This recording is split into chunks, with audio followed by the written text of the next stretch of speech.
افسوسناک خبر ہے کہ بنگلہ دیش کی سابق وزیر اعظم خالدہ ضیاء انتقال کر گئیں۔ خالدہ ضیاء بنگلہ دیش کی پہلی خاتون وزیر اعظم تھیں۔ خالدہ ضیاء کی عمر 80 برس تھی۔ وہ کئی امراض میں مبتلا تھیں۔ بنگلہ دیش نیشنل پارٹی کے مطابق انتقال دارالحکومت ڈھاکہ کے اسپتال میں مقامی وقت کے مطابق صبح 6 بجے ہوا۔ خالدہ ضیاء بنگلہ دیش کے سابق صدر ضیاء الرحمن کی اہلیہ تھیں۔ وہ طویل عرصے سے کئی بیماریوں کا شکار تھیں۔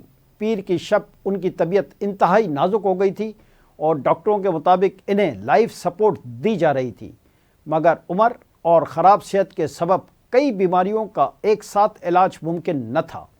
بنگلہ دیش نیشنل پارٹی کی لیڈر خالدہ ضیاء نے سن 1991 میں وزارت عظمیٰ سنبھالی تھی۔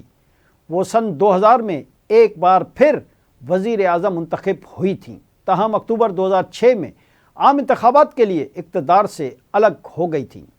سیاسی کیریئر کے دوران ان پر کرپشن کے الزامات لگے۔ انہیں سن 2018 میں 5 برس کے لیے جیل بھی کاٹنا پڑی تھی۔